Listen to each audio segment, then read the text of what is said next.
They called her Coffee Girl until she saved 200 lives in one mission that military strategists said was impossible. What happened next changed everything the Pentagon thought they knew about who really keeps America safe. Sarah Chen had been serving coffee at Forward Operating Base Blackwater for 8 months, and in all that time, nobody had bothered to learn her real name. The soldiers called her Coffee Girl, the officers called her Miss, and the base commander called her nothing at all. She was invisible in the way that support staff always are in military environments, essential to daily operations, but forgotten. The moment her service was complete. At 26, Sarah was small even by civilian standards. In a world of 6-foot soldiers carrying 40 pounds of gear, her 5'2" frame seemed almost childlike. Her black hair was always pulled back in a regulation bun, and her AQ uniform hung loose on her slight build, making her appear even smaller than she was. The name tape on her chest read, Chen, but most people's eyes never made it that far up from the coffee pot she carried. The mess hall at FOB Blackwater was her domain from 0500 to 2200 hours every day. She served coffee to the same soldiers at the same times, refilled the same thermal carafes, and cleaned the same equipment with mechanical precision. The routine was mind-numbing, but Sarah had learned to find purpose in the small interactions that punctuated her days. She remembered how each soldier liked their coffee, knew who was having a bad day by their body language, and could sense the mood of the entire base by the conversations she overheard. While pouring refills, the soldiers treated her with distant politeness. She was civilian contract personnel, not military, which created an invisible barrier that kept her on the outside of the brotherhood that bound the combat units together. They were respectful but never inclusive, grateful but never personal. Sarah existed in their peripheral vision, a fixture of daily life that they noticed only when she wasn't there. Captain James Morrison, the base's intelligence officer, was particularly dismissive. He had a habit of holding up his cup without looking at her, expecting it to be filled without acknowledgement. When Sarah occasionally tried to contribute to conversations about local conditions or suspicious activities she'd observed, Morrison would give her a patronizing smile and redirect the conversation to the soldiers. "We appreciate your concern, miss," he would say, "but intelligence gathering is best left to trained professionals." The other officers followed Morrison's lead. They spoke freely around Sarah, discussing operational details and strategic concerns, as if she weren't there. To them, she was part of the furniture, useful but not worth considering as a person with thoughts, experiences, or insights that might be valuable. They saw her civilian clothes and coffee pot and made assumptions about her capabilities that went no deeper than her ability to brew a decent cup of coffee. Sarah's living quarters were a converted storage room behind the mess hall, barely large, enough for a cot and a small desk. The walls were thin metal that conducted every sound from the base, making sleep difficult when helicopters landed or convoys departed. But the isolation gave her something that most people on the base didn't have: uninterrupted time to think and observe patterns that others missed. She had been an intelligence analyst for the Army before her discharge, but that was a lifetime ago, in a different world where her opinions mattered and her insights were valued. A roadside bomb in Afghanistan had ended her military career, leaving her with a slight limp and a medical discharge that closed the door on the only profession she'd ever wanted. The coffee job at FOB Blackwater was supposed to be temporary, a way to stay connected to the military world while she figured out what came next. The base itself was a testament to military efficiency and strategic positioning. Located in the mountainous region near the Pakistani border, FOB Blackwater served as a crucial supply hub for smaller outposts scattered throughout the hostile territory. The base hosted rotating units of infantry, special operations teams, and support personnel who moved through the region like a constantly shifting puzzle. Sarah had learned to read the rhythm of these rotations. understanding which units were preparing for missions, which were returning from operations, and which were simply passing through. What the soldiers didn't know was that Sarah's background included extensive training in pattern recognition, cultural analysis, and threat assessment. Her discharge had been medical, not disciplinary or performance-related. She still possessed the analytical skills that had made her an effective intelligence officer, but now she used them to predict coffee consumption and manage inventory rather than identify enemy movements and assess security threats. The irony wasn't lost on her. She spent her days surrounded by intelligence professionals who dismissed her contributions while she quietly collected and analyzed information that they overlooked. The conversation she overheard while serving coffee provided a comprehensive picture of base operations that no single officer possessed. She knew which missions were planned, which units were under stress, and which areas of operation were proving most challenging. Sarah's medical discharge had been the result of shrapnel wounds to her left leg, but the physical injuries were less significant than the psychological impact of being forced out of a career she loved. The Army had been her identity, her purpose, and her family. Losing that connection had left her feeling adrift, like a satellite that had lost its orbital path. The coffee job wasn't just employment, it was her way of maintaining some connection to the military world that had defined her adult life. The morning routines at FOB Blackwater followed a predictable pattern that Sarah had memorized within her first week. The early shift started with the night watch personnel stopping by for their final coffee before heading to their bunks. Then came the day shift personnel, grabbing quick cups before their morning briefings. The special operations teams had their own schedule, usually arriving in small groups with the focused intensity that marked them as different from the regular infantry units. Sarah paid attention to these patterns not just to manage her workload, but because pattern recognition was hardwired into her analytical mind. She couldn't help but notice when routines changed, when familiar faces disappeared, or when new personnel arrived with different equipment or mission focuses.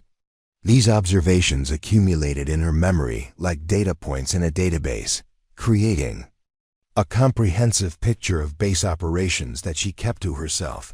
The local civilian population was another source of information that Sarah monitored carefully. As contract personnel, she had more freedom to interact with local workers who provided services to the base. Her fluency in Pashto, acquired during her previous deployment, allowed her to understand conversations that other personnel missed.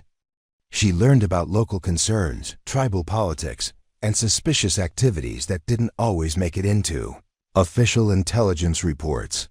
The base's operational tempo had been increasing steadily over the past month.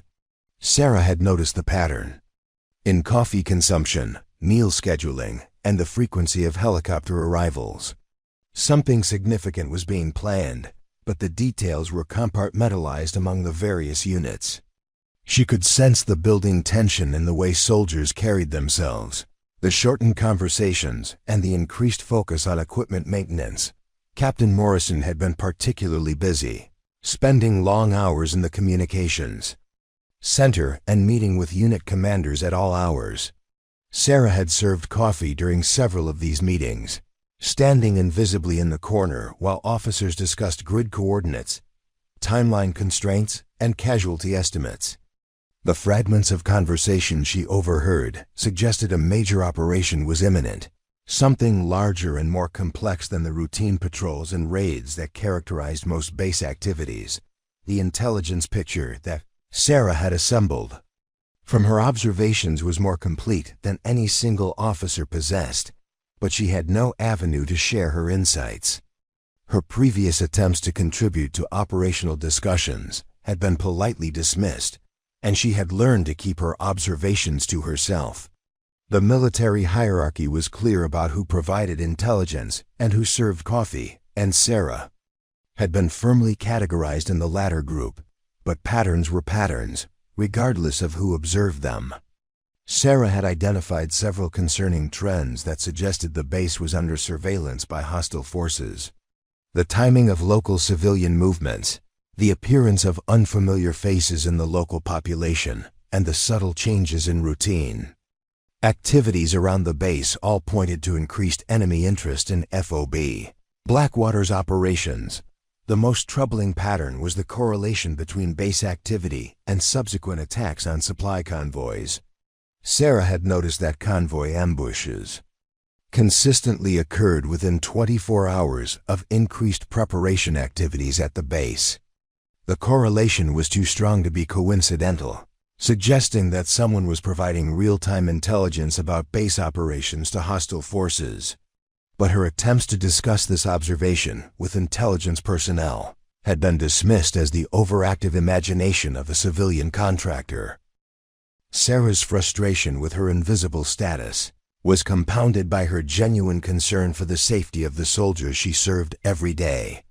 She knew these men and women as individuals, understood their fears and hopes, and felt responsible for their welfare in a way that transcended her official duties.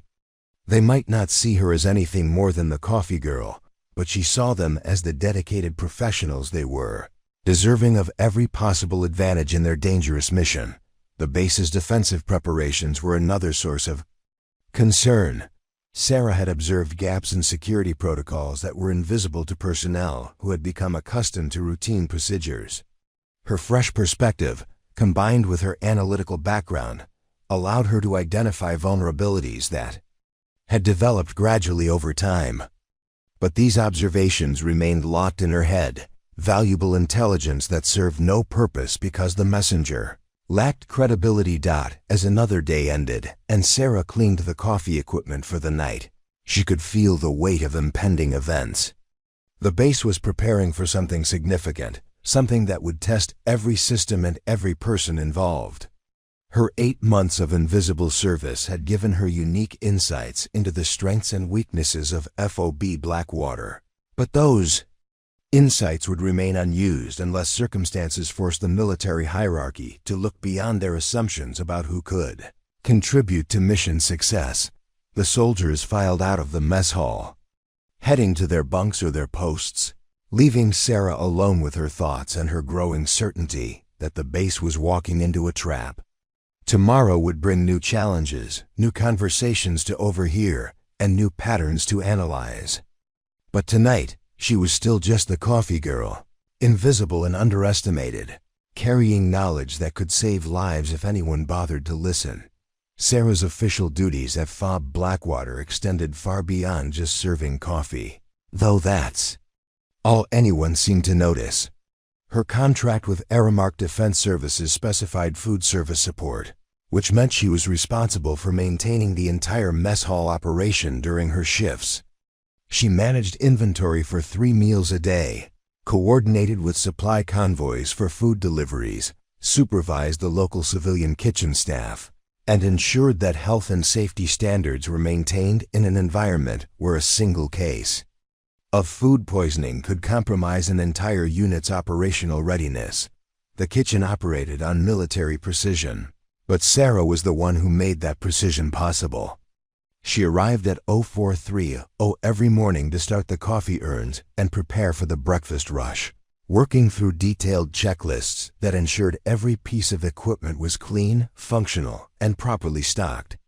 By 0500, when the first soldiers arrived for their pre-dawn coffee, Sarah had already completed 2 hours of preparation work that kept the entire food service operation running smoothly. Her responsibilities included managing relationships with local suppliers, negotiating prices for fresh produce, and maintaining the complex logistics that kept American soldiers fed in a remote mountain outpost. She spoke with truck drivers, market vendors, and delivery personnel, gathering information about road conditions, local security concerns, and supply chain disruptions. This network of civilian contacts provided Sarah with a comprehensive understanding of the local situation that complemented the military intelligence gathered through official channels. The mess hall served as the social center of FOB Blackwater, and Sarah's position gave her access to conversations from every unit on the base. She heard the infantry soldiers discussing patrol routes and engagement protocols, the special operations teams planning their missions, and the support personnel coordinating logistics and maintenance schedules. Officers held informal briefings over coffee, sharing information and concerns that never made it into official reports. Sarah's background in intelligence analysis made her uniquely qualified to synthesize this information into a coherent operational picture. She understood how different pieces of information connected to create patterns, how seemingly unrelated events could reveal larger trends, and how to distinguish between significant intelligence and routine chatter. But her insights remained locked in her own mind, valuable only to the extent that they informed her coffee service duties. The contrast between her actual capabilities and her perceived role was stark. While officers debated threat assessments and operational challenges, Sarah quietly processed information that could provide crucial context for their decisions. She had identified several patterns that suggested coordinated surveillance of the base, but her attempts to share these observations had been politely dismissed by personnel, who saw her as well-meaning but unqualified to contribute to intelligence analysis. Lieutenant Colonel Patricia Hayes, the base commander, epitomized the military's attitude toward civilian contractors. She was professional and courteous in her interactions with Sarah, but treated her with the distant politeness reserved for service personnel. Hayes would acknowledge Sarah's presence with a nod, accept her coffee service with a brief "thank you," and then continue conversations as if Sarah had never entered the room. The commander's dismissive attitude set the tone for the entire base, reinforcing Sarah's invisible status. The daily routine of food service provided Sarah with unprecedented access to information flow throughout the base. She knew which units were preparing for missions based on changes in meal scheduling, which personnel were under stress based on their eating habits, and which operations were being planned based on the increased frequency of officer meetings. Her position required her to be everywhere at once: the mess hall, the kitchen, the supply areas, and the command center, giving her a comprehensive view of base operations that no single military position provided. Sarah's medical discharge from the Army had been the result of an IED explosion that killed 3 members of her intelligence team and left her with permanent nerve damage in her left leg. The physical injury was manageable, but the psychological impact of losing her military career and her team members had been devastating. The coffee job at FOB Blackwater represented her attempt to maintain some connection to the military community that had been her life for 8 years. Her discharge papers included commendations for her analytical work and recommendations for civilian intelligence positions, but the transition from military to civilian life had been more difficult than she had anticipated. The structured environment of the Army had provided Sarah with clear purpose and identity, while civilian life offered only uncertainty and the constant reminder that her military service had ended incomplete and unsatisfying.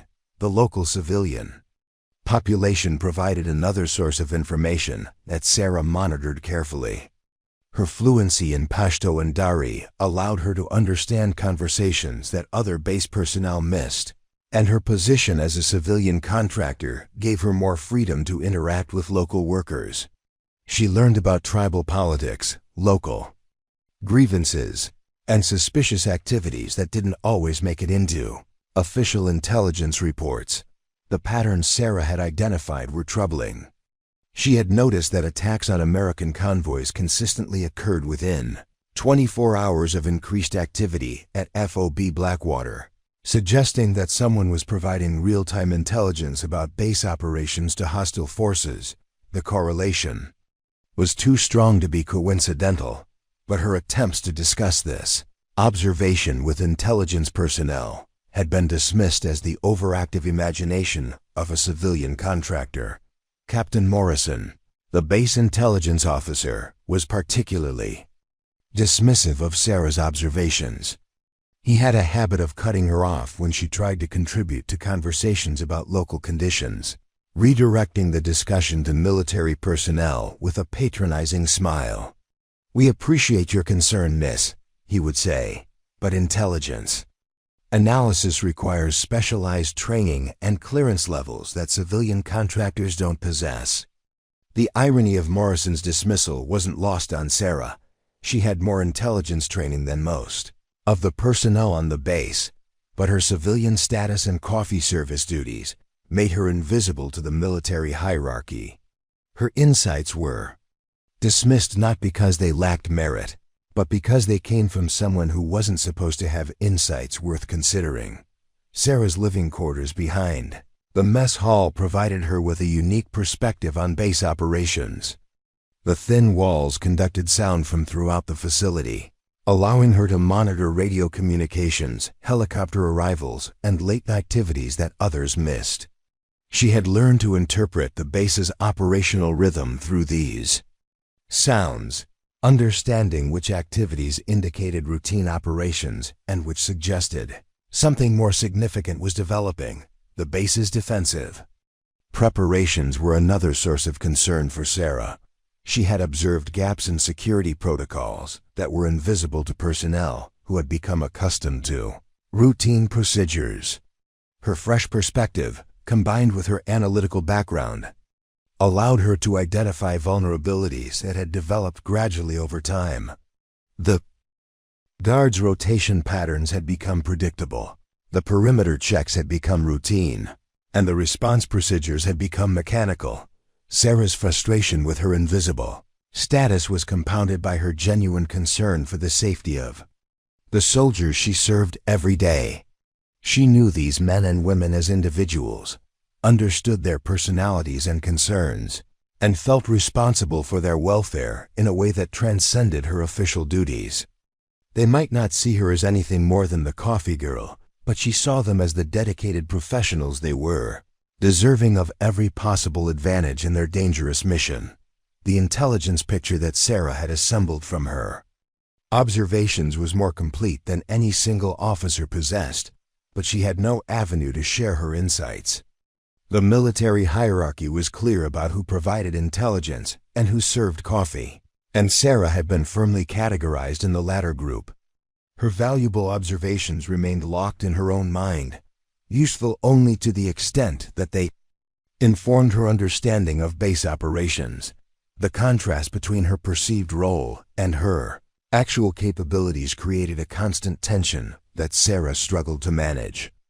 She wanted to contribute to the mission success and safety of the base, but she was limited by assumptions about what civilian contractors could offer. Her intelligence training and analytical skills were irrelevant to personnel who saw only her coffee pot and civilian clothes.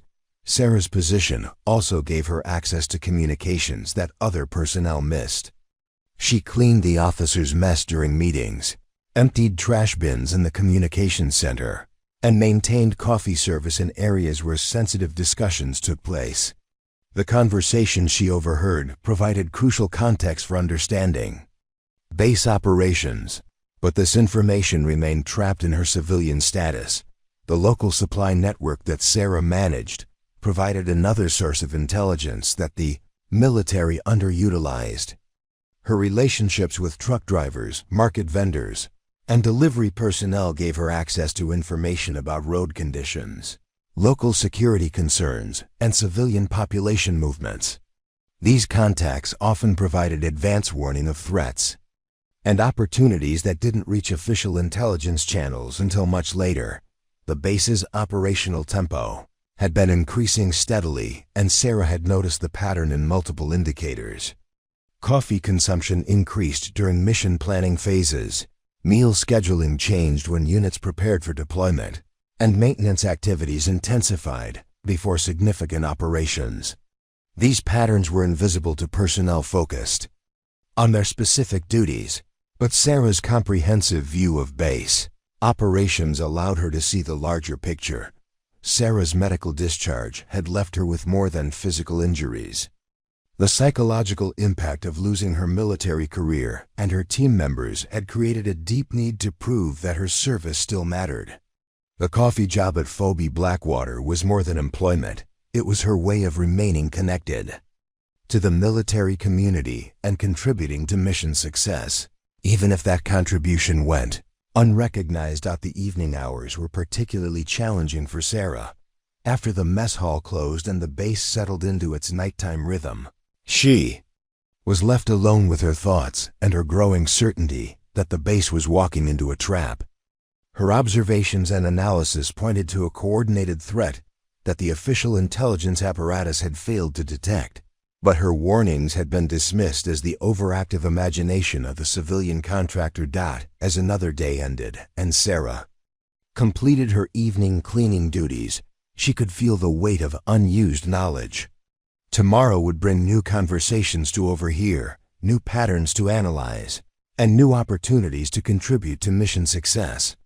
But tonight, she remained invisible, carrying intelligence that could save lives if anyone bothered to listen to the coffee girl. The base fell silent after 2,200 hours, when the last of the evening shift finished their duties and the night watch took over. For most personnel, this was the end of their day, time to rest before another cycle of missions and operations. For Sarah, these quiet hours represented something entirely different, an opportunity to engage in activities that no one knew about and no one would approve of if they did. Sarah's insomnia had begun after her medical discharge, a common side effect of the trauma that had ended her military career. Sleep came fitfully, interrupted by phantom sounds of explosions and the voices of teammates she would never hear again. Rather than lying awake in her cramped quarters, she had developed a routine that put her sleeplessness to productive use. While the base slept, Sarah conducted her own intelligence analysis using resources that were technically off-limits to civilian contractors. The communication center was supposed to be secured after hours, but Sarah had observed that the night watch personnel often left their posts for patrol duties, leaving the facility temporarily unmonitored.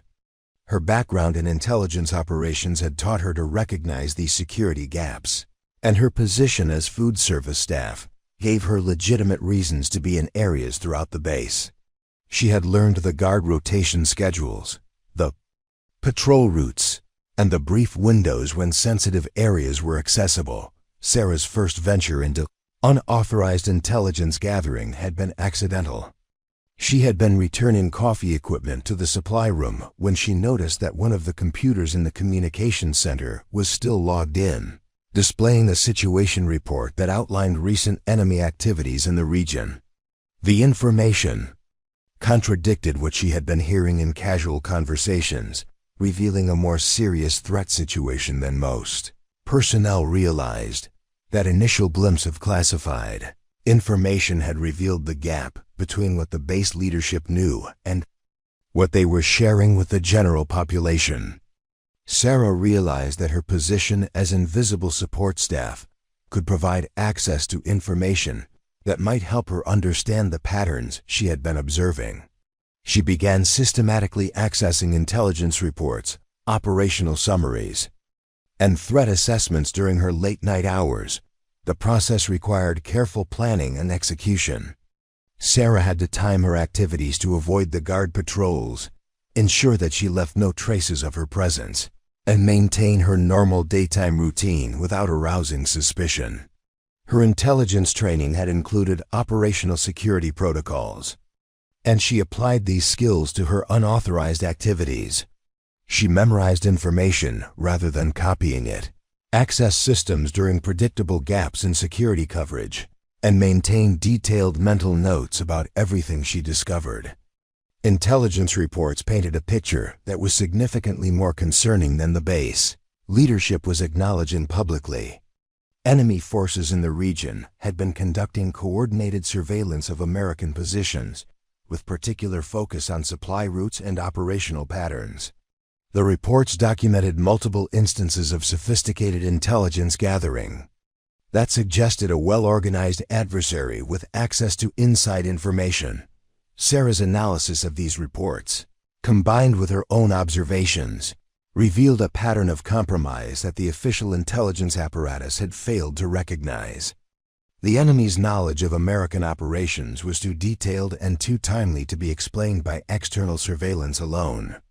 Someone was providing real-time intelligence about base activities, but the official investigation had focused on electronic communications rather than human intelligence networks. The unauthorized access to classified information also revealed the limitations of the base's intelligence collection efforts. The reports were heavily focused on tactical information about enemy movements and weapons capabilities, but they contained limited analysis of the enemy's intelligence gathering methods. Sarah's background in counterintelligence allowed her to recognize indicators that the official reports had missed or dismissed as insignificant. Sarah's midnight activities expanded beyond simply reading intelligence reports. She began conducting her own surveillance of the base, observing activities and personnel movements that occurred during the late-night hours. Her position as food service staff gave her access to areas throughout the facility, and her medical discharge had taught her to move quietly despite her leg injury. She developed routes through the base that avoided security cameras and guard positions, allowing her to observe activities that others missed. The late-night observations revealed security vulnerabilities that were invisible during normal daytime operations. Guard positions that appeared secure during the day became predictable and routine at night. Communication protocols that were rigidly followed during peak hours became relaxed and informal during quiet periods. Personnel who were alert and professional during their official duties became casual and inattentive during extended shifts. Sarah's analysis of these vulnerabilities was informed by her understanding of how enemy intelligence networks operated. She knew that sophisticated adversaries would study American security procedures, identify patterns and weaknesses, and develop infiltration methods that exploited these vulnerabilities. The gaps she observed during her midnight activities were exactly the kind of security flaws that professional intelligence operatives would target. The most concerning discovery was the pattern of local civilian access to the base. Sarah had noticed that certain local contractors and service personnel had remarkably detailed knowledge of American operations, asking questions and making observations that suggested they were collecting intelligence rather than simply performing their assigned duties. These individuals had access to areas of the base that provided opportunities to observe American activities and report this information to hostile forces. Sarah's fluency in local languages allowed her to understand conversations that other American personnel missed. She had overheard discussions among local workers that revealed their awareness of American operational patterns, mission schedules, and security procedures. These conversations suggested a level of intelligence gathering that went far beyond casual observation, indicating a systematic effort to collect information about American activities. The intelligence reports that Sarah accessed during her midnight activities confirmed her suspicions about the local civilian population. Multiple reports documented instances where local workers had been observed in areas where they had no legitimate business, taking photographs of American equipment and asking detailed questions about operational procedures. But these reports had been filed as routine security incidents rather than indicators of a coordinated intelligence gathering effort. Sarah's analysis of the pattern recognition data revealed a correlation that the official intelligence apparatus had missed. The timing of enemy attacks on American convoys corresponded exactly with the schedules of local civilian workers who had access to the base. The correlation was too precise to be coincidental, suggesting that these workers were providing real-time intelligence about convoy departures and routes. The unauthorized access to classified information also revealed the base's planned operations, including a major mission that was being prepared for the following month. The mission involved coordinating with local Afghan forces to establish a new forward operating base in a strategically important valley. The operation would require moving significant amounts of personnel and equipment through territory that was known to be under enemy surveillance. Sarah's analysis of the mission planning documents revealed several security concerns that the official planning process had not adequately addressed. The proposed routes were predictable and would provide multiple opportunities for enemy forces to stage ambush. The coordination with local Afghan forces involved personnel who had not been thoroughly vetted for security risks.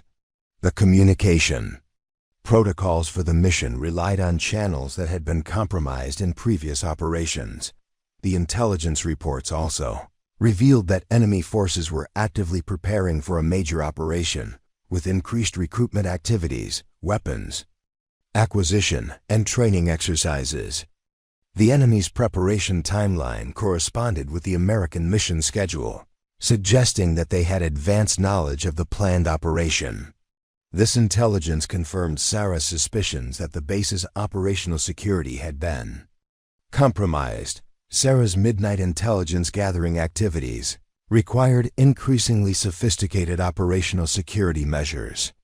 She had to vary her routes through the base, alter her timing to avoid predictable patterns, and develop cover stories for her presence in sensitive areas.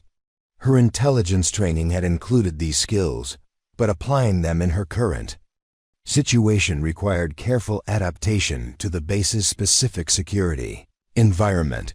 The psychological burden of carrying classified information without authorization was significant. Sarah understood that her activities were illegal and could result in serious criminal charges if discovered. But she also understood that the information she had gathered could save lives if it reached the right people. The ethical dilemma of choosing between legal compliance and operational security kept her awake during the few hours when she wasn't actively gathering intelligence. The most challenging aspect of her unauthorized activities was maintaining her daytime facade as the invisible coffee girl. Sarah had to interact normally with personnel who appeared in the classified reports she had been reading, serve coffee to officers who were planning operations she knew were compromised, and maintain her civilian contractor role while possessing knowledge that exceeded most military personnel on the base. Sarah's analysis of the intelligence data had revealed the scope of the security compromise at FOB Blackwater. The enemy had developed a comprehensive intelligence network that provided them with detailed knowledge of American operations, personnel, and security procedures. This network included local civilian contractors, communications intercepts, and human intelligence sources that had been operating undetected for months. The pattern of enemy activity suggested that they were preparing for a major attack that would target the base's vulnerabilities and exploit their knowledge of American operational procedures. Sarah's analysis indicated that this attack would likely coincide with the planned American mission, creating a situation where American forces would be vulnerable both at the base and during their movement to the new forward operating position. As dawn approached and Sarah completed another night of unauthorized intelligence gathering, she carried the weight of knowledge that could prevent a catastrophic security failure. The information she had collected during her midnight activities painted a clear picture of the threats facing FOB Blackwater, but she had no legitimate avenue to share this intelligence with the personnel who needed it most. Tomorrow would bring another day of serving coffee to officers who dismissed her observations while planning operations that were walking into a trap. The alarm that shattered the pre-dawn quiet at FOB Blackwater wasn't the routine reveal that marked the beginning of another day. This was the base-wide emergency alert that every soldier hoped never to hear, the piercing wail that meant the war had come directly to their doorstep. Sarah bolted upright in her narrow cot, her heart hammering as the sound echoed off the metal walls of her quarters. Through the thin partition that separated her room from the mess hall, she could hear the immediate eruption of activity as personnel responded to the crisis. The communication center crackled to life with urgent radio traffic. Blackwater Base, this is Convoy Romeo 7. We are under heavy attack at grid 41 SMB, 12,345 67,890. Multiple casualties. Request immediate medical evacuation and close air support. We have approximately 200 personnel pinned down by coordinated enemy fire from multiple positions. The voice was strained but professional, carrying the controlled panic of someone trying to maintain military discipline while his world exploded around him. Sarah threw on her uniform and rushed into the mess hall, where officers were already gathering around the radio equipment. The scene was controlled chaos, personnel running between positions, grabbing equipment, and shouting coordinates and status updates. Lieutenant Colonel Hayes stood at the center of the storm, her face grim as she processed the incoming reports. The convoy under attack wasn't just any routine supply run. It was the advance element of Operation Mountain Shield, the major mission that Sarah had learned about during her unauthorized intelligence gathering. Convoy Romeo 7, this is Blackwater Base, Hayes responded into the radio. We copy your situation. Medical evacuation is inbound, ETA 15 minutes. Close air support is being coordinated. Can you provide an updated casualty count and enemy strength assessment? The radio crackled with static and the distant sound of gunfire before the convoy commander's voice came through again, now noticeably more strained. Blackwater Base, we have at least 40 wounded, 12 KIA confirmed. Enemy strength is estimated, over 300 fighters with heavy weapons, mortar, and coordinated tactics. They knew our exact route and timing. This was a planned ambush, with multiple kill zones. We're completely surrounded and taking heavy casualties. Request immediate assistance, or we're going to lose everyone. The number hit Sarah like a physical blow. 200 personnel were trapped in a coordinated ambush, with enemy forces that had clearly received advance intelligence about the convoy's movements. This was exactly the scenario that her midnight analysis had predicted, a catastrophic security failure that would result from the compromised intelligence network she had identified. The enemy hadn't just stumbled upon the convoy. They had been waiting with overwhelming force and perfect positioning. Captain Morrison was frantically coordinating the response, his usual dismissive demeanor replaced by focused intensity. We need to get every available aircraft in the air. Immediately. Contact Bagram and request priority support for a mass casualty evacuation. This is going to require everything we have and more. His fingers flew across his communication equipment as he tried to coordinate resources from multiple bases to support the besieged convoy. The tactical situation was rapidly deteriorating. The convoy had been traveling through the Cunard Valley, following a route that had been selected for its strategic importance, but that also provided multiple advantages to defending forces. The enemy had positioned themselves on the high ground overlooking the valley, creating overlapping fields of fire that made movement impossible for the trapped American forces.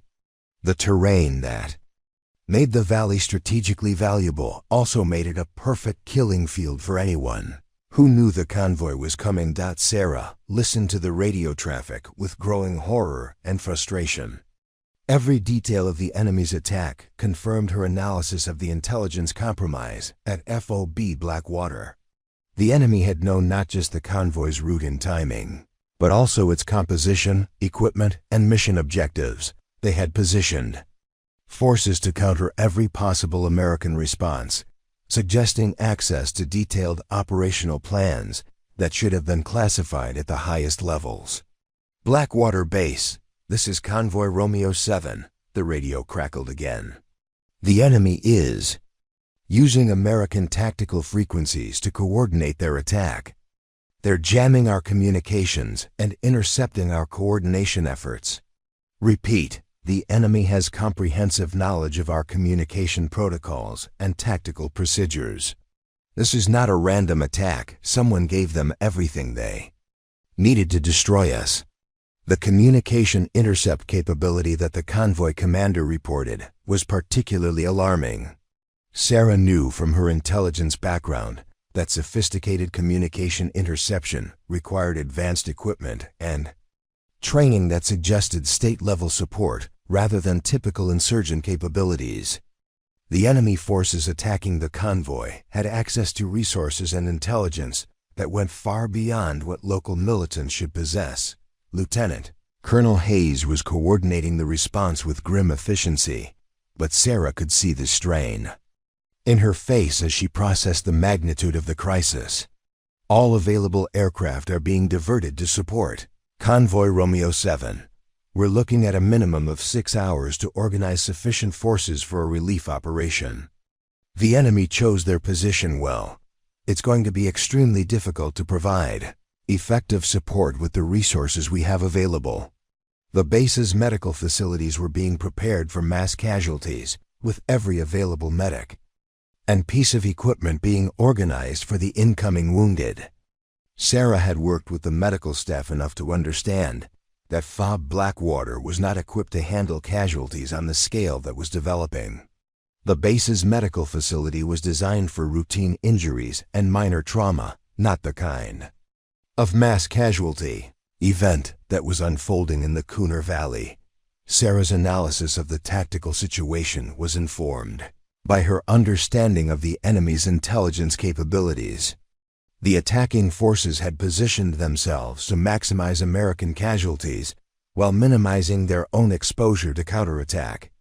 They had selected a location that provided natural defensive advantages while limiting the effectiveness of American air support. The coordination and timing of the attack suggested months of planning based on detailed intelligence about American operations. The radio traffic from the convoy painted a picture of increasing desperation. Blackwater Base, we're running low on ammunition and medical supplies. The enemy is using coordinated attacks to prevent us from consolidating our defensive positions. We have wounded personnel in multiple locations who can't be moved without exposing them to enemy fire. We need immediate support or we're going to lose this entire convoy. Captain Morrison was coordinating air support requests, but the challenges were becoming apparent. The enemy has positioned anti-aircraft weapons that are preventing close air support. Our pilots are taking heavy fire and can't get close enough to provide effective support. We need to find alternative approaches or we're going to lose aircraft. Along with the convoy, the strategic implications of the attack were becoming clear to Sarah, even as the tactical situation continued to deteriorate. The enemy had not only compromised the specific convoy, but had also demonstrated their ability to intercept and counter American operations at will. If they could coordinate this level of attack against a major convoy, no American operation in the region was safe. The intelligence compromise that Sarah had identified was even more serious than she had initially realized. Sarah's frustration with her invisible status reached a breaking point as she listened to the crisis unfold. She possessed intelligence that could help explain how the enemy had achieved such detailed knowledge of American operations, but her status as a civilian contractor made her observations irrelevant to the personnel coordinating the response. The patterns she had identified, the security vulnerabilities she had observed, and the intelligence analysis she had conducted were all locked away in her mind while American soldiers died in a trap that might have been prevented. The enemy's tactical sophistication was evident in every aspect of their attack. They had not only positioned forces to maximize casualties, but had also coordinated their assault to prevent American reinforcement and evacuation efforts. The timing of the attack, the selection of the ambush site, and the enemy's knowledge of American response procedures all pointed to a level of intelligence preparation that should have been impossible for local insurgent forces to achieve. Blackwater Base, this is Convoy Romeo 7. The radio transmission was now barely audible through static and interference. Enemy is beginning to overrun our defensive positions. We have wounded personnel who can't be moved and limited ammunition remaining. If we don't receive immediate support, we're going to lose everyone. Please advise families that we fought well. The finality in the convoy commander's voice sent a chill through the communications center. Sarah could see the faces of the officers around her, all of them understanding that they were listening to the potential death of 200 American personnel. The tactical situation had deteriorated beyond the point where conventional rescue operations could be effective. The enemy had achieved tactical surprise and positional advantage that would make any rescue attempt extremely costly and uncertain. Sarah's mind raced through the intelligence she had gathered during her midnight activities. The enemy's attack was following patterns that she had identified in their previous operations, but on a scale that exceeded anything in the historical record. The coordination between different enemy units, the sophisticated use of terrain and positioning, and the comprehensive knowledge of American procedures all suggested that this attack was the culmination of months of preparation based on detailed intelligence collection. As the crisis continued to unfold, Sarah realized that her unauthorized intelligence gathering might be the only source of information that could help explain how the enemy had achieved such comprehensive knowledge of American operations. The patterns she had identified, the security vulnerabilities she had observed, and the intelligence analysis she had conducted were all relevant to understanding and potentially countering the enemy's capabilities. But her status as the invisible coffee girl meant that her observations would remain unused while the crisis continued to escalate. The sound of helicopters approaching the base indicated that the medical evacuation efforts were beginning. But Sarah knew from the radio traffic that the enemy had positioned anti-aircraft weapons specifically to counter American air operations. The rescue effort was likely to result in additional casualties rather than successful evacuation of the trapped personnel. The enemy had anticipated every aspect of the American response and had prepared countermeasures that would make conventional rescue operations ineffective. The tension in the communication center was suffocating as the radio crackled with increasingly desperate transmissions from Convoy Romeo 7. Sarah stood pressed against the back wall, forgotten as usual, while the base's senior officers struggled to coordinate a response that seemed impossible with conventional resources. The enemy had chosen their ambush site with devastating precision, a narrow valley that provided natural defensive advantages while limiting American air support options. "We've lost contact with 3 of our helicopter crews," Captain Morrison announced grimly, his voice cutting through the chaos. "The enemy anti-aircraft fire is too intense for standard evacuation procedures. We're going to need a completely different approach if we're going to get those people out alive."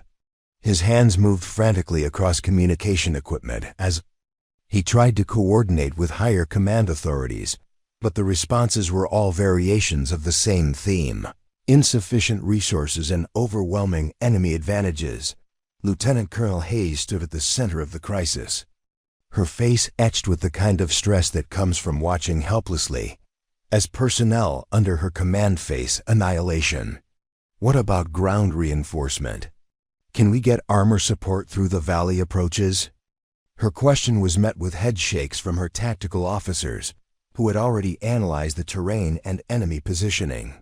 "Negative, ma'am," replied Major Thompson, the base's operations officer. "The enemy has established blocking positions at every access point.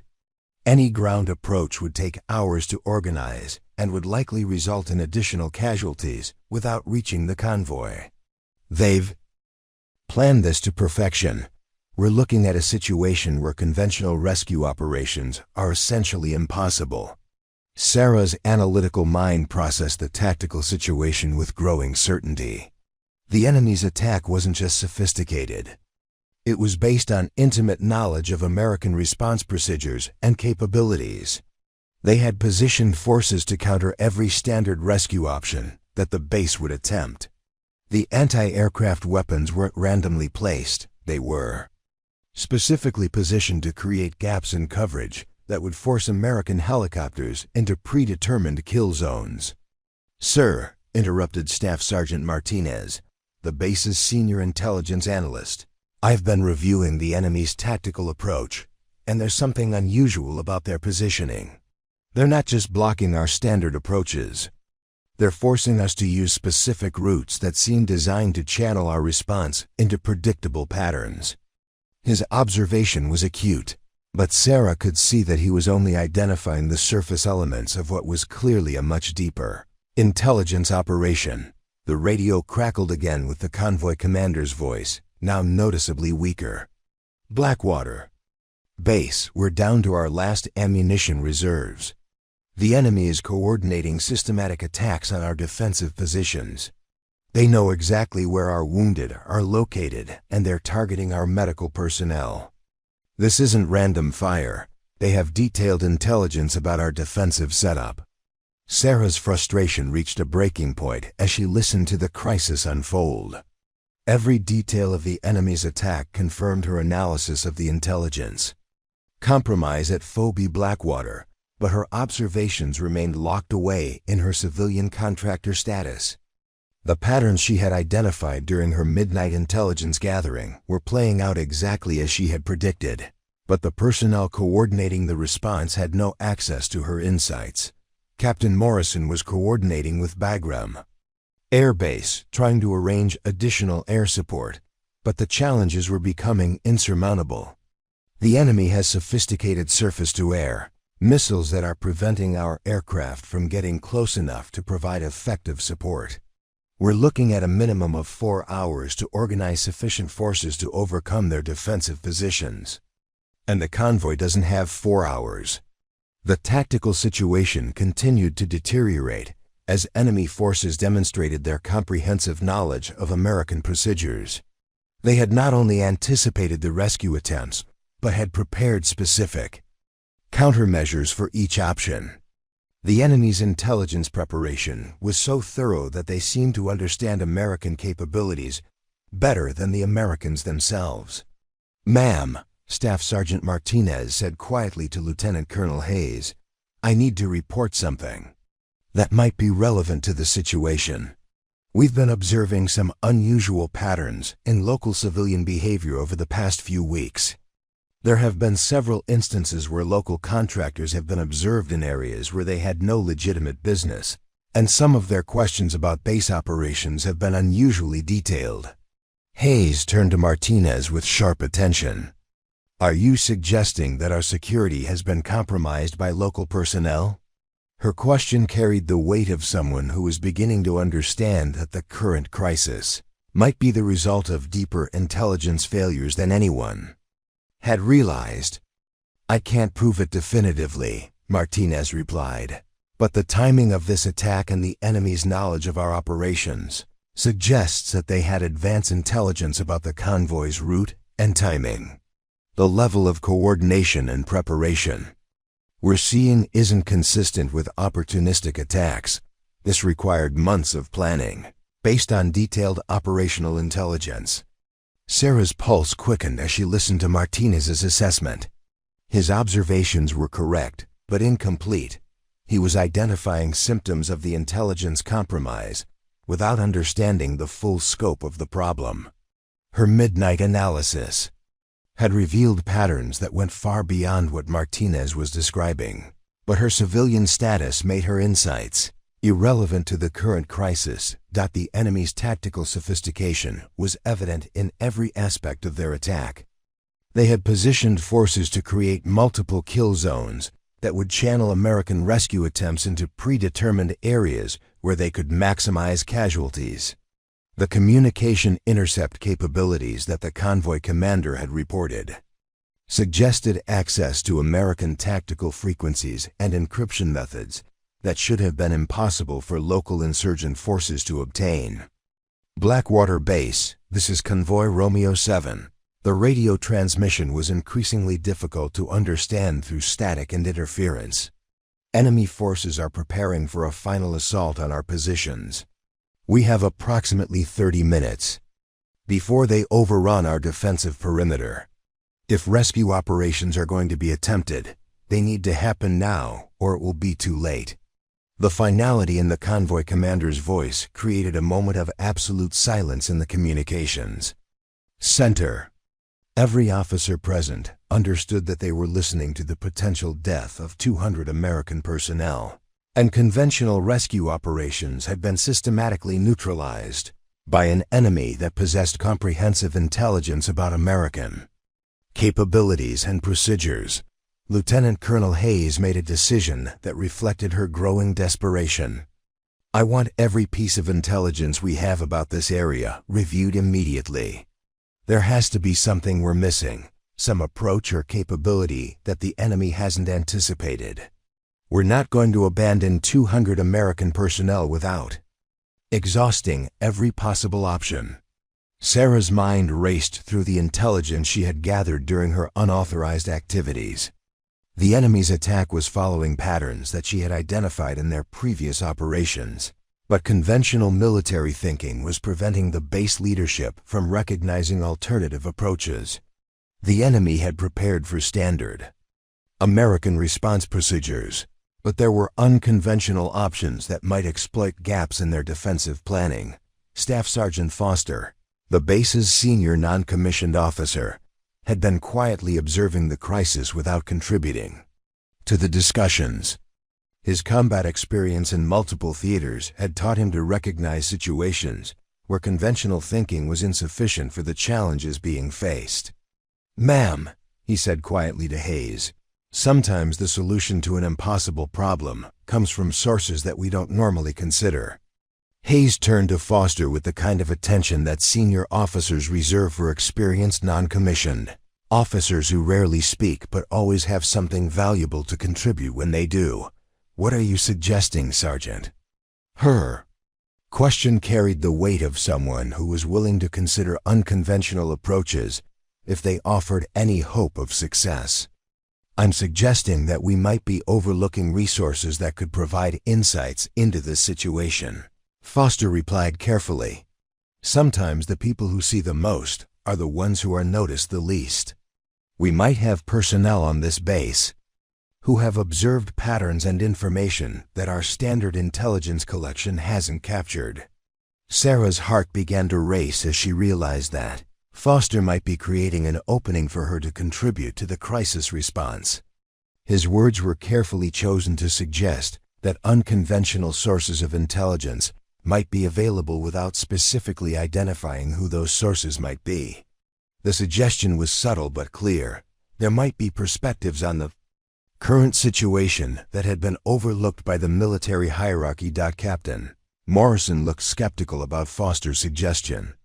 "Sergeant, we're dealing with a tactical situation that requires immediate action based on reliable intelligence. This isn't the time for speculation or unconventional approaches. We need to focus on proven methods and established procedures." "Sir," Foster replied with respectful firmness, "proven methods and established procedures are exactly what the enemy is prepared to counter. They've demonstrated comprehensive knowledge of our standard responses and have positioned forces to neutralize every conventional approach we might attempt. If we're going to save those personnel, we need to consider options that the enemy hasn't anticipated." The radio crackled again with urgent transmission from the convoy. "Blackwater Base, enemy forces are beginning their final assault. We have wounded personnel who can't be moved and limited defensive options remaining. We need immediate support, or we're going to lose everyone within the next 20 minutes. The time constraint was becoming critical, and Sarah could see the growing desperation in the faces of the officers around her. The conventional rescue options had been systematically neutralized by an enemy that possessed comprehensive intelligence about American capabilities. The only hope for the trapped personnel was to identify approaches that the enemy hadn't anticipated. But the military hierarchy was preventing consideration of unconventional resources. Lieutenant Colonel Hayes made a decision that reflected her recognition that conventional approaches were failing. "Sergeant Foster, if you have suggestions about alternative approaches or overlooked resources, I want to hear them immediately. We're running out of time and options, and I'm willing to consider any possibility that might save those personnel." Foster's response was measured and deliberate. "Ma'am, I believe we have personnel on this base who have been conducting detailed observations of local conditions and enemy activities. These observations might provide insights that our standard intelligence collection has missed. I recommend that we consider all available sources of information, regardless of the source's official status or position. Sarah realized that Foster was creating an opportunity for her to contribute to the crisis response, but she would need to overcome the military hierarchy's assumptions about civilian contractors and coffee service personnel. Her unauthorized intelligence gathering had provided her with insights that could be crucial for understanding the enemy's capabilities and identifying potential weaknesses in their tactical approach. The crisis was reaching a point where conventional thinking was insufficient for the challenges being faced, and the base leadership was beginning to recognize that they needed to consider unconventional approaches. Sarah's moment to contribute to the mission was approaching, but she would need to overcome years of invisible status and prove that her observations were valuable enough to influence life or death decisions. Staff Sergeant Foster's carefully chosen words hung in the air like a challenge to everything the base leadership thought they knew about intelligence gathering and tactical analysis. Sarah felt her pulse quicken as she recognized the opening he was creating, but she also understood that stepping forward would expose her unauthorized activities and potentially end her career. The weight of 200 lives hung in the balance against her personal security and legal standing. "Ma'am," Sarah said quietly, her voice barely audible above the radio static and urgent conversations filling the communications center. "I may have information that could help with the current situation." The words felt strange coming from her mouth after months of invisible service, and she could feel every eye in the room turning toward her with expressions ranging from surprise to irritation. Lieutenant Colonel Hayes looked at Sarah with the kind of confusion that comes from having someone materialize who had been essentially invisible for months. "Miss Chen, isn't it? You're the food service contractor." Her tone wasn't dismissive, but it carried the weight of someone trying to understand why a civilian contractor would believe she had relevant intelligence about a tactical crisis. "Yes, ma'am," Sarah replied, her voice gaining strength as she committed to the course of action. "But I'm also a former Army intelligence analyst with extensive experience in pattern recognition and counterintelligence operations. I've been conducting detailed observations of local conditions and enemy activities, and I believe I can provide insights that might help explain how the enemy achieved such comprehensive knowledge of our operations." Captain Morrison's reaction was immediate and hostile. "This is completely inappropriate. We're dealing with a life or death situation that requires professional analysis from qualified personnel. We don't have time for speculation from civilian contractors who think they understand military operations." His dismissal was sharp and final, designed to shut down any further discussion of Sarah's potential contribution. But Staff Sergeant Foster stepped forward with the kind of quiet authority that experienced non-commissioned officers possess. "Sir, respectfully, the qualified personnel and professional analysis haven't provided solutions to this crisis. The enemy has demonstrated comprehensive knowledge of our procedures and capabilities, suggesting intelligence failures that our standard analysis might have missed. I recommend we listen to what Miss Chen has observed." Sarah felt the weight of the moment as she realized that Foster was putting his own career at risk to support her contribution. His endorsement carried significant weight with Lieutenant Colonel Hayes, who had learned to trust his judgment through years of successful operations. The decision to listen to Sarah's observations would ultimately rest with Hayes, but Foster's support provided crucial credibility for her unconventional perspective. "Ma'am," Sarah continued, seizing the moment before Morrison could shut down the discussion, "I've identified patterns in local civilian behavior that suggest a coordinated intelligence gathering operation targeting this base. The enemy's knowledge of our convoy route and timing isn't the result of lucky surveillance. It's the product of systematic intelligence collection that has been operating for months." Hayes studied Sarah with the kind of intense attention that senior officers reserve for information that might change their understanding of a critical situation. What specific patterns have you observed, and how do they relate to the current crisis? Her question was professional and focused, indicating that she was willing to consider Sarah's observations despite the unconventional source. Sarah took a deep breath, understanding that her next words would determine whether 200 American personnel lived or died. The enemy's attack follows predictable patterns based on their intelligence collection methods. They've positioned forces to counter our standard response procedures because they've been observing and analyzing our operations for months. But their intelligence collection has limitations that create vulnerabilities we can exploit. The radio crackled with another desperate transmission from the convoy. Blackwater base, enemy forces are advancing on our positions. We have maybe 15 minutes before they overrun our defensive perimeter. If rescue operations are going to be attempted, they need to happen now. The urgency in the convoy commander's voice added weight to every word being spoken in the communications center. Sarah knew that she had to provide specific, actionable intelligence that could immediately impact the tactical situation. Her months of observation and analysis had to be distilled into insights that could guide rescue operations within the next few minutes. The enemy has positioned anti-aircraft weapons to create gaps in coverage that force our helicopters into specific approach routes. But they've focused their defensive preparations on countering standard American tactics, which creates opportunities for unconventional approaches. What kind of unconventional approaches? Hayes asked, her voice carrying the weight of someone who understood that conventional options had been exhausted. The question indicated that she was willing to consider alternatives that might not appear in standard tactical manuals, but she needed specific recommendations that could be implemented immediately. Sarah's mind raced through the intelligence she had gathered during her unauthorized activities.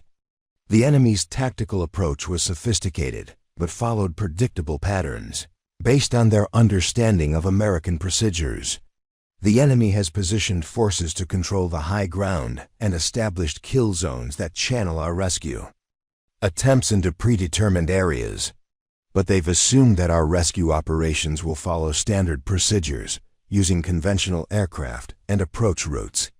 The terrain in the Kunar Valley provides alternative approaches that aren't visible from the enemy's defensive positions. Sarah continued, her voice gaining confidence as she translated her analysis into actionable intelligence. There are low-altitude flight paths that follow the river systems and provide natural cover from the enemy's anti-aircraft positions. These routes aren't in our standard operational procedures, which is why the enemy hasn't prepared countermeasures for them. Staff Sergeant Martinez, the base's intelligence analyst, looked skeptical about Sarah's assessment. Those low-altitude approaches are extremely dangerous in mountainous terrain, especially with the current weather conditions.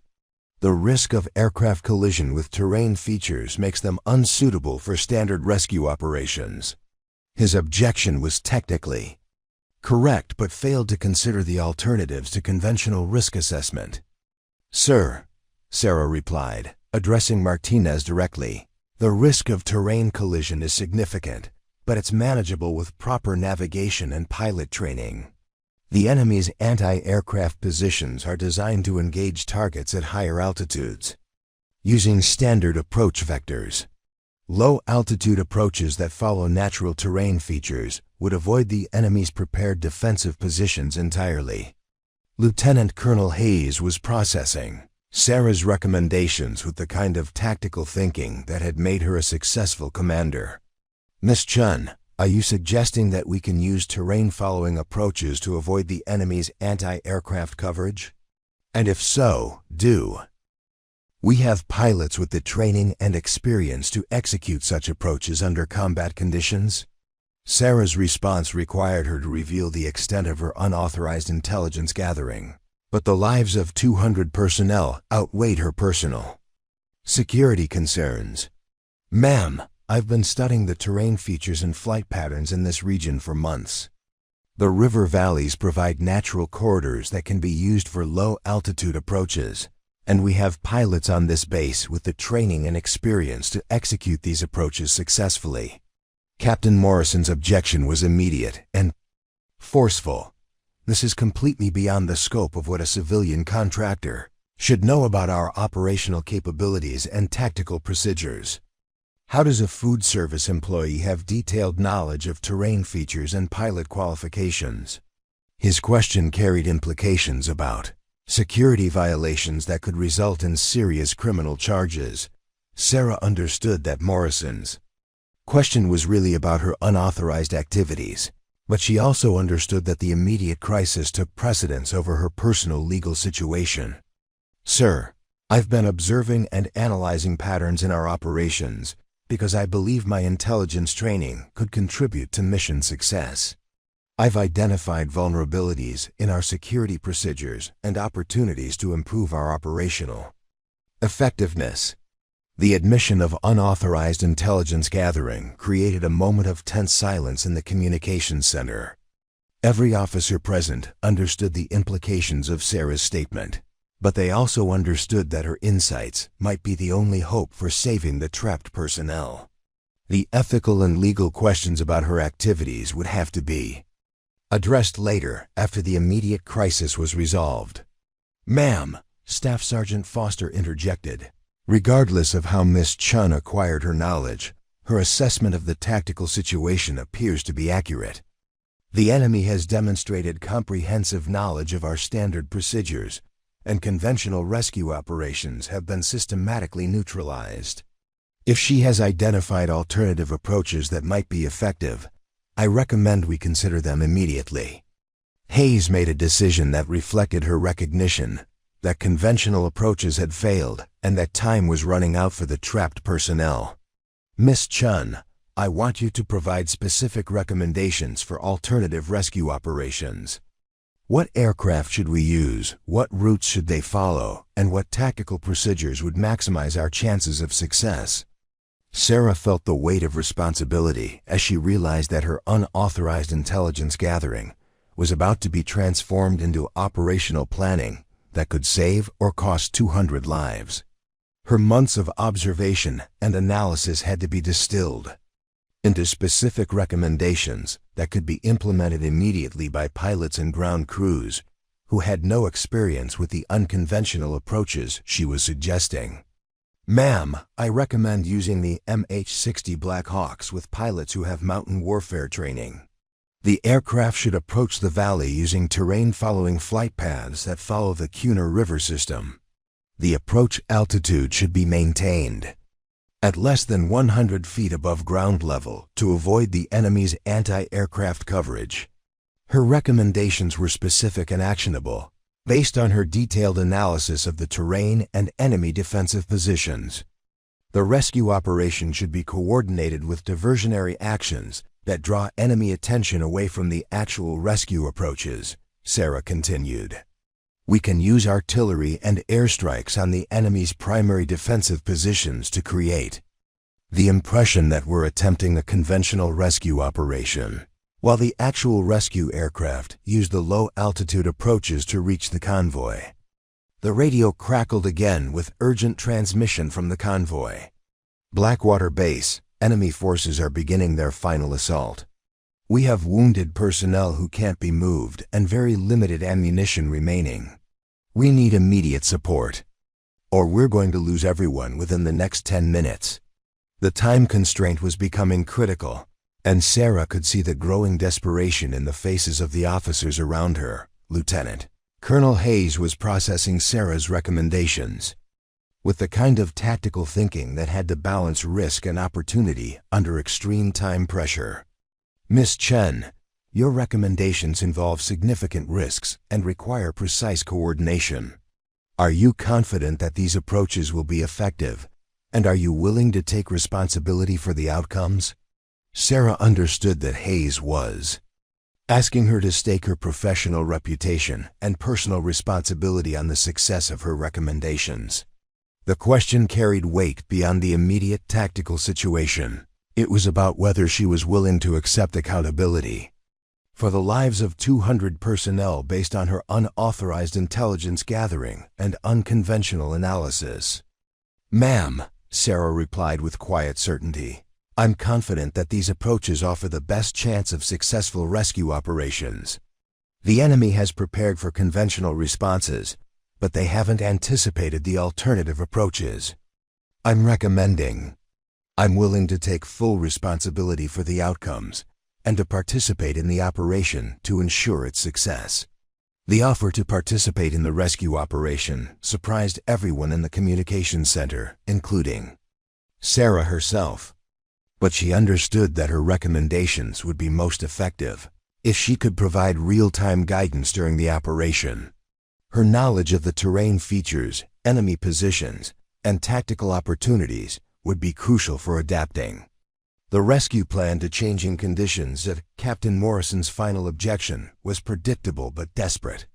"Ma'am, we cannot allow a civilian contractor to participate in a combat rescue operation. The liability and security implications are enormous, and we have no authority to authorize such participation." His concerns were legitimate from a regulatory perspective, but they failed to address the reality that conventional approaches had been systematically neutralized. Lieutenant Colonel Hayes made a decision that reflected her understanding that the crisis required extraordinary measures. "Miss Chen, I'm authorizing you to participate in the rescue operation as a tactical advisor. Your knowledge of the terrain and enemy positions will be crucial for the success of the mission. Captain Morrison, prepare the aircraft and coordinate with the flight crews. We're implementing Miss Chen's recommendations immediately."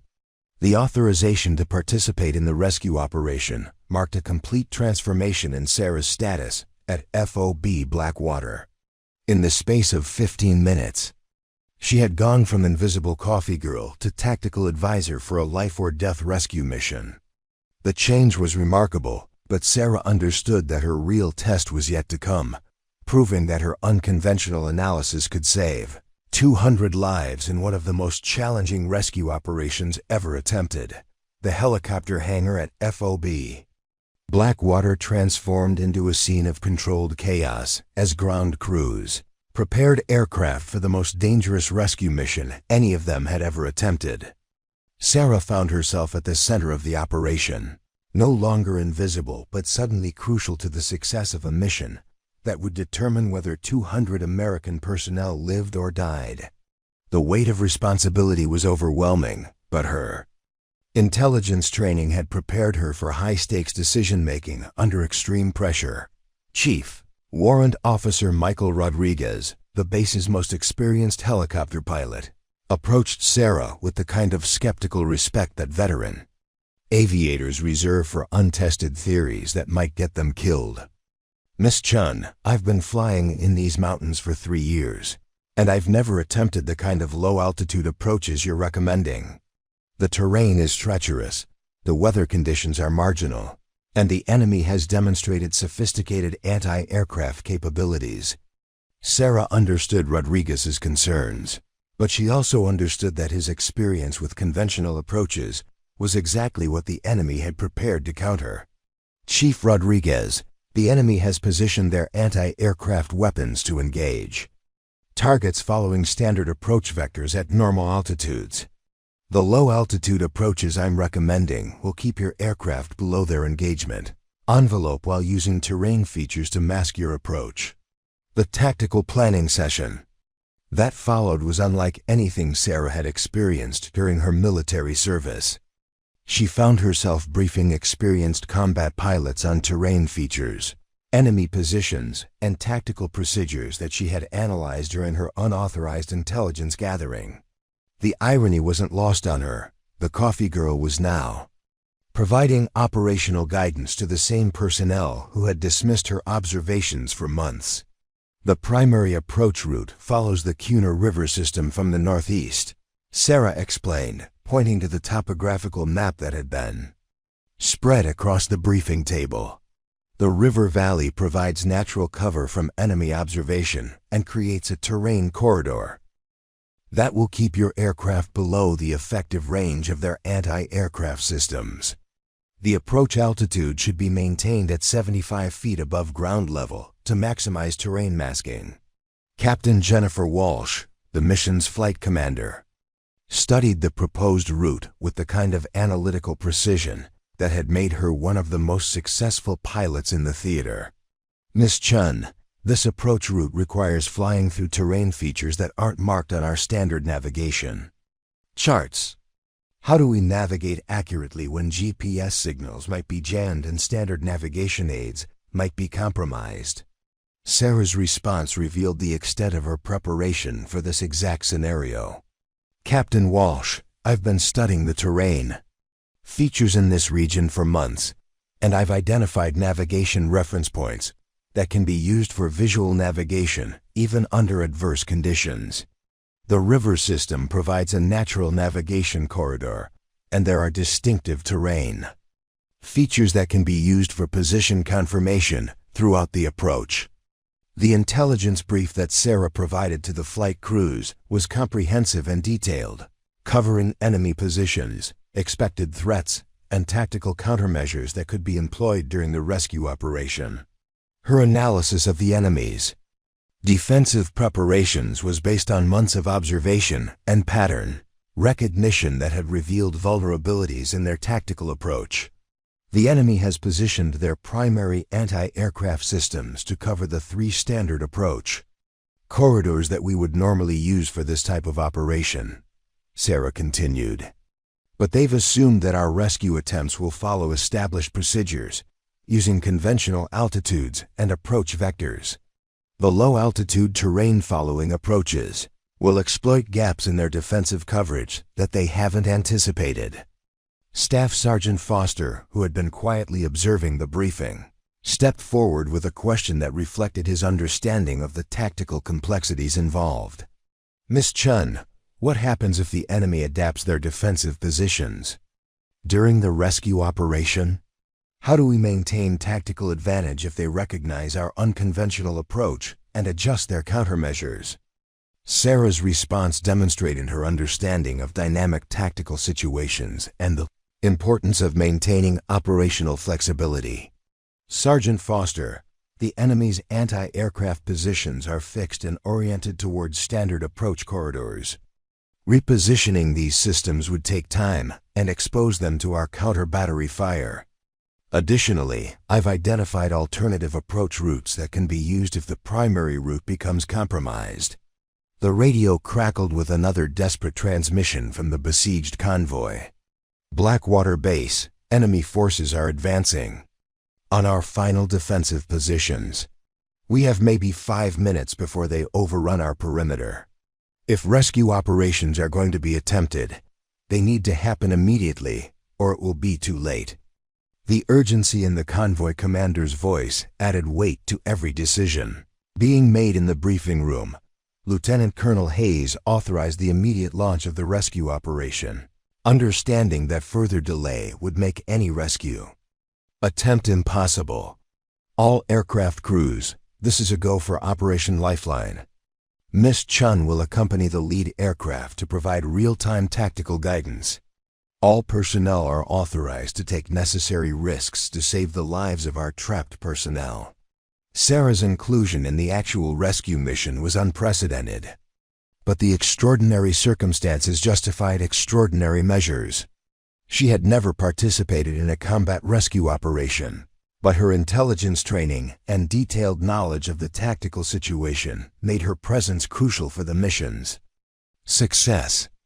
The transition from coffee girl to tactical advisor to combat participant was complete. The flight to the rescue site took 23 minutes, with Sarah providing real-time navigation guidance and tactical updates to the flight crews. Her knowledge of the terrain features allowed the helicopters to maintain precise positioning while following the low-altitude approach route that avoided enemy anti-aircraft coverage.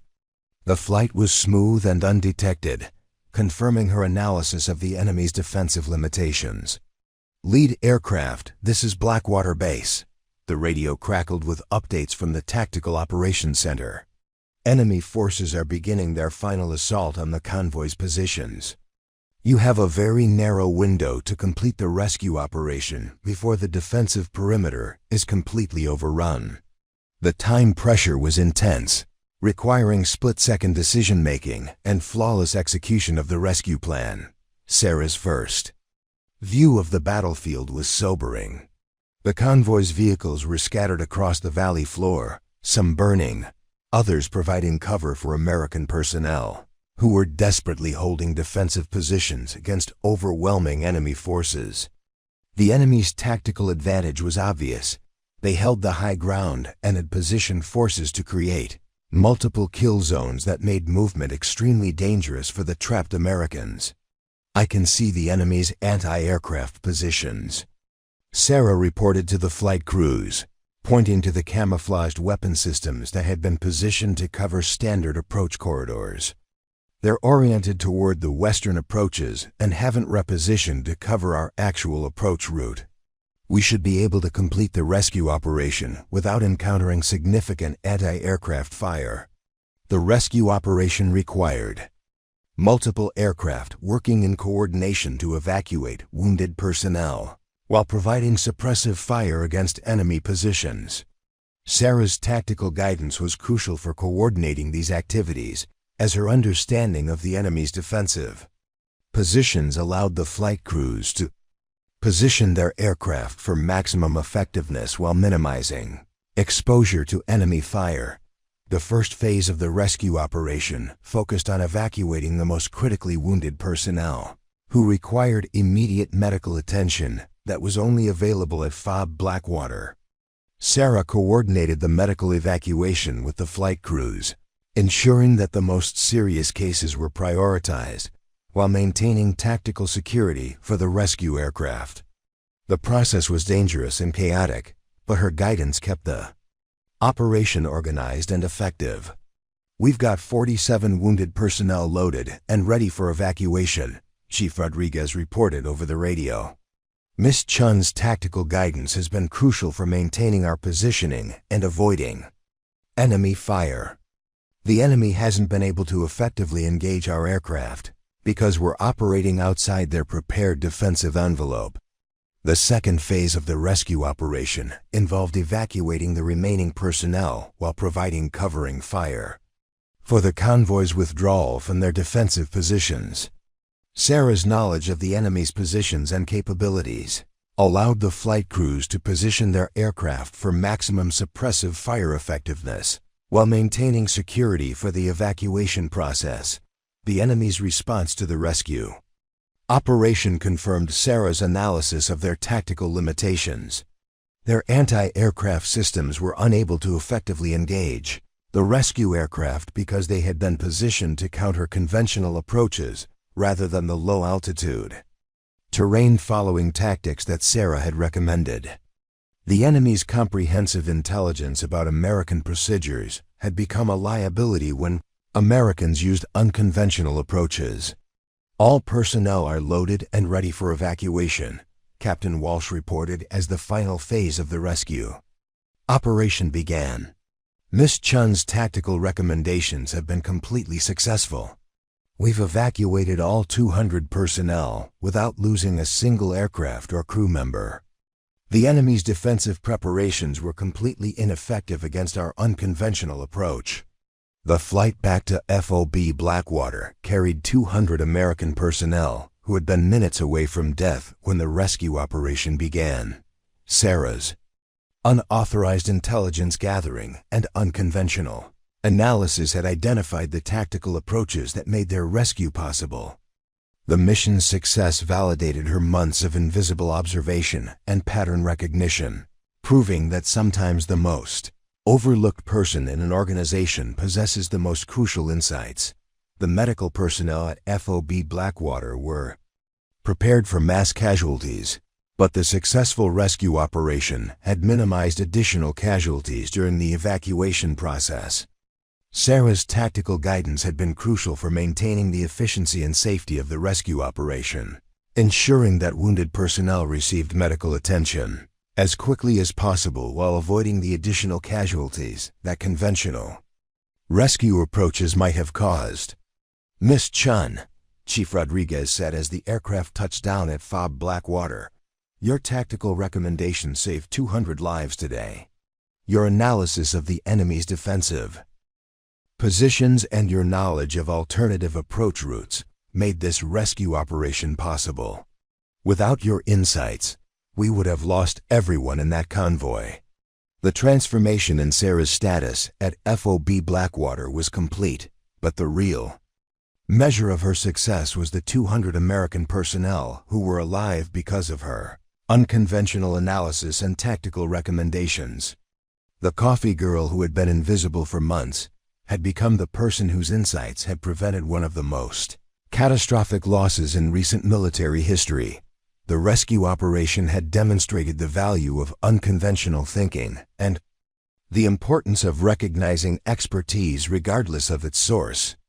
Sarah's unauthorized intelligence gathering had violated regulations, but it had also provided insights that saved lives when conventional approaches had failed. The lesson was clear. Sometimes the most unlikely person in an organization possesses the most crucial capabilities for mission success. The immediate crisis was over, but Sarah understood that the real test of her transformation was yet to come.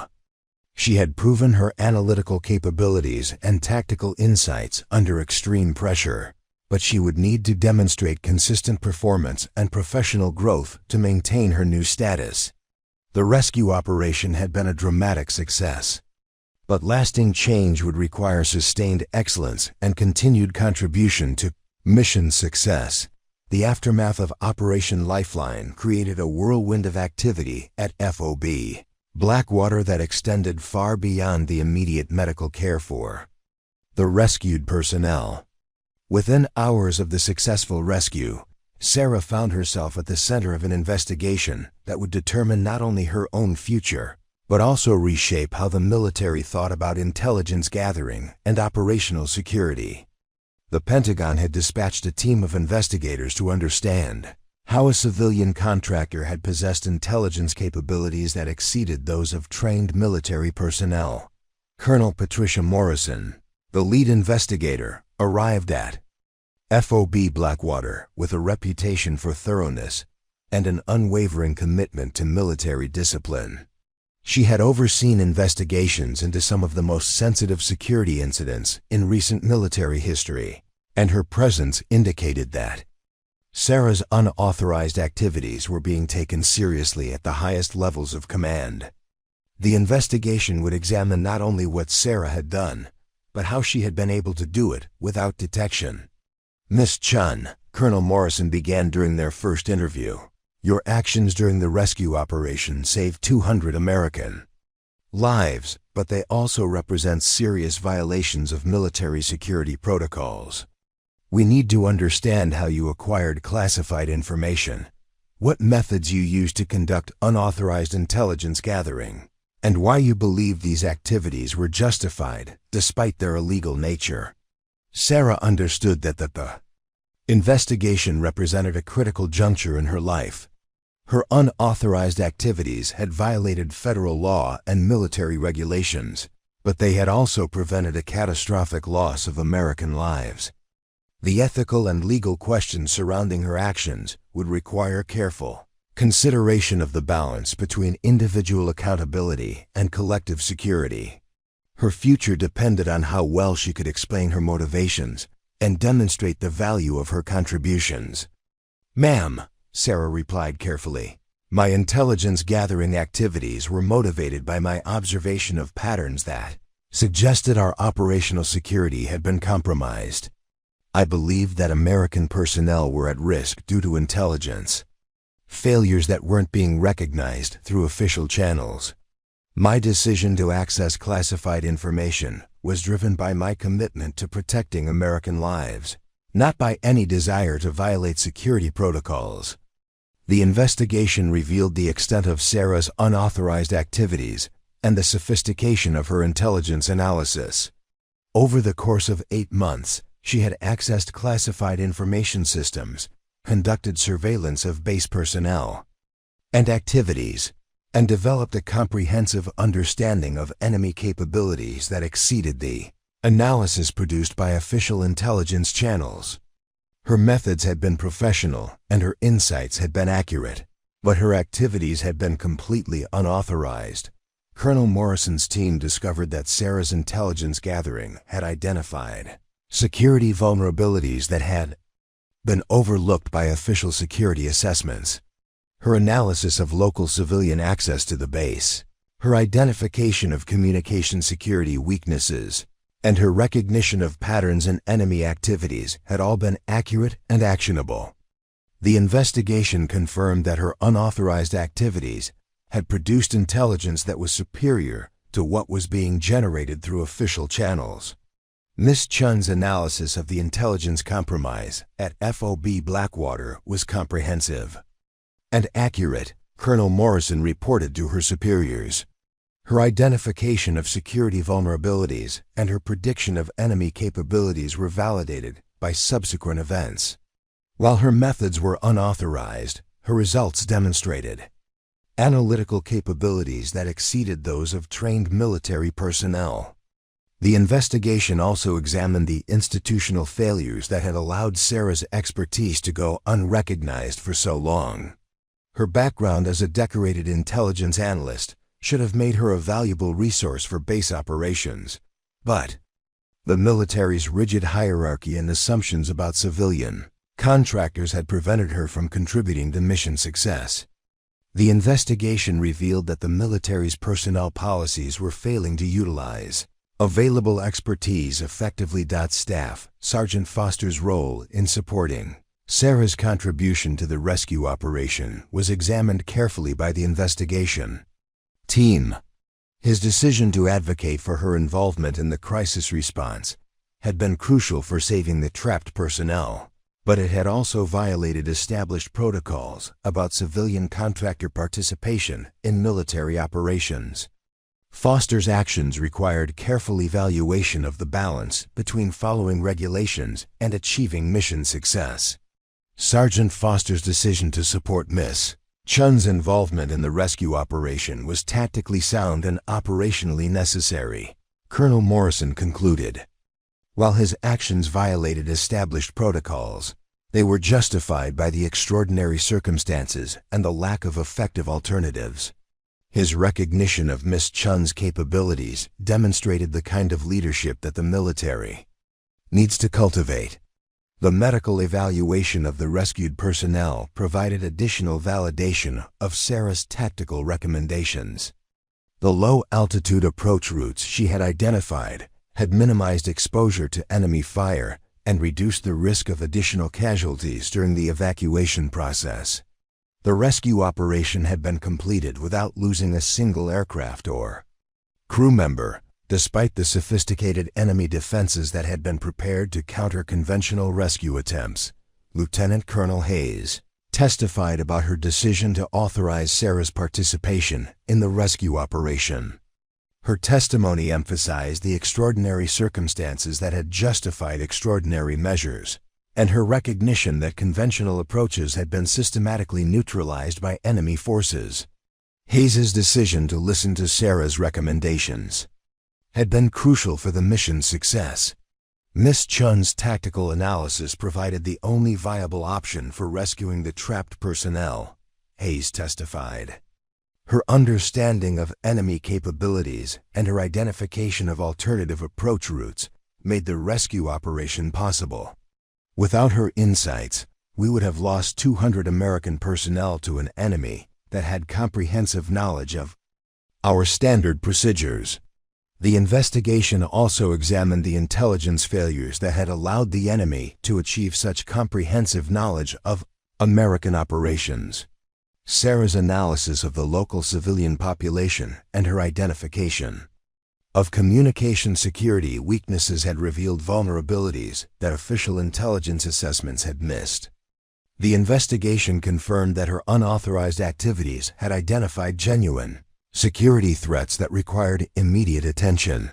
The Pentagon's response to the investigation was unprecedented in its recognition of the complex ethical and operational issues involved. Sarah's unauthorized activities had violated federal law, but they had also prevented a catastrophic loss of American lives and revealed security vulnerabilities that required immediate correction. The case presented unique challenges for military justice and personnel policy.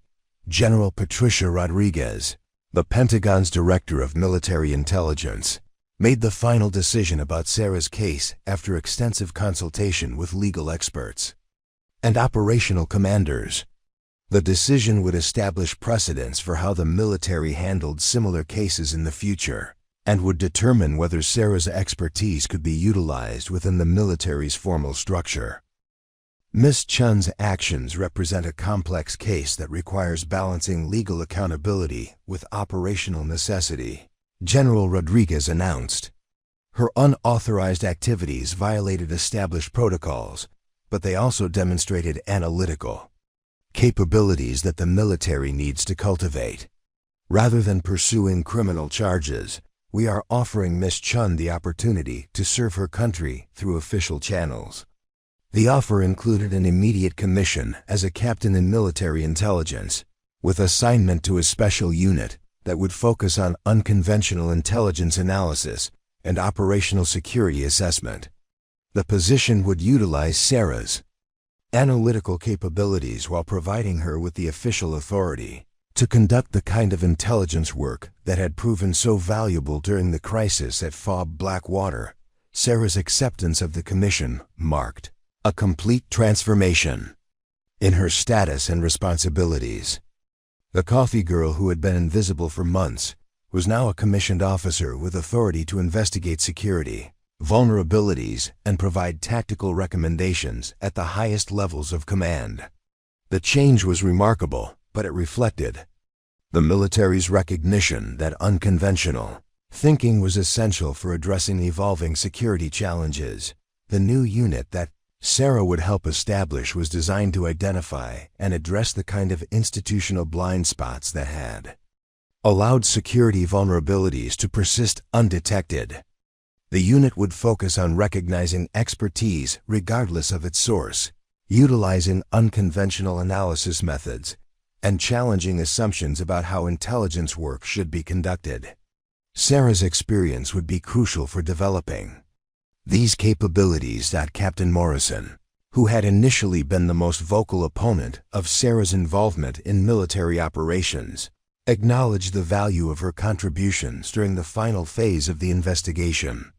Ms. Chen's analytical capabilities and tactical insights exceeded those of trained military personnel, he admitted. Her unauthorized methods were problematic, but her results demonstrated expertise that the military needs to cultivate and utilize effectively. The transformation of FOB Blackwater security protocols was one of the immediate results of Sarah's intelligence work. The vulnerabilities she had identified were addressed through comprehensive changes to personnel screening, communication security, and operational procedures. The base's defensive capabilities were significantly enhanced by implementing her recommendations about threat assessment and tactical preparation. The rescued personnel from convoy Romeo 7 provided testimonials about the rescue operation that emphasized the crucial role of Sarah's tactical guidance. Their survival had depended on the unconventional approaches that she had recommended, and their testimony provided powerful validation of the value of her analytical work. The testimonials were instrumental in supporting her commission and assignment to the new intelligence unit. The media coverage of the rescue operation focused on the dramatic nature of the mission and the unconventional background of the person whose insights had made it possible. Sarah's transformation from coffee girl to tactical advisor to commissioned officer captured public attention and highlighted the importance of recognizing expertise regardless of its source. The story became a symbol of how unconventional thinking could produce extraordinary results. The establishment of the new intelligence unit represented a significant change in how the military approached analytical work and expertise recognition. Sarah's experience had demonstrated that valuable insights could come from unexpected sources and that institutional assumptions about qualifications and capabilities could prevent the effective utilization of available expertise. The unit would focus on identifying and cultivating these overlooked capabilities. Sarah's first assignment as a commissioned officer involved conducting comprehensive security assessments at military installations throughout the region. Her analytical methods and unconventional approaches would be applied to identifying vulnerabilities and developing countermeasures that could prevent the kind of intelligence compromise that had occurred at FOB Blackwater. The work would require the same pattern recognition and analytical skills that had made her successful as an unauthorized intelligence gatherer. That the long-term impact of Sarah's transformation extended beyond her individual career to influence military personnel policies and intelligence practices. Her case demonstrated the value of recognizing expertise regardless of its source, and the importance of maintaining flexibility in how analytical work was conducted. The lessons learned from her experience would be incorporated into training programs and operational procedures throughout the military. The coffee pot that had been Sarah's primary tool for 8 months was replaced by classified computer systems and analytical software that would allow her to apply her skills to protecting American personnel throughout the region. The transformation was complete, but the fundamental drive to protect American lives that had motivated her unauthorized activities remained the core of her new official responsibilities. The coffee girl had become Captain Chen, but her commitment to mission success and personnel safety remained unchanged.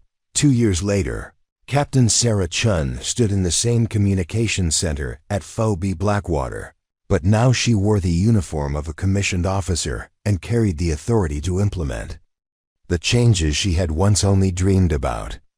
The base had become a model for integrated intelligence operations, where expertise was recognized regardless of rank or background. The coffee station still operated in the corner, now managed by a new contractor who had no idea that the officer briefing senior commanders had once filled those same thermal carafes. Sarah occasionally caught herself glancing at the coffee area, remembering the months when she had been invisible to everyone around her. "Captain Chen," Lieutenant Colonel Hayes called out, "we need your assessment of the intelligence patterns in the Helmand region. There are indicators that suggest coordinated enemy surveillance similar to what we experienced here." Sarah nodded, understanding that her unconventional analysis methods were now being requested rather than dismissed. The framed photograph in the main corridor had been updated to show Captain Chen receiving her commission, but the original image of the coffee girl climbing down from the rescue helicopter remained beside it. The caption now read, "Sometimes the most unlikely person in the room becomes exactly the person the mission needs." New interns and junior personnel often stopped to read the story, learning that preparation, observation, and courage could transform anyone from invisible to indispensable. Sarah's transformation had become legend, but the real lesson was simpler.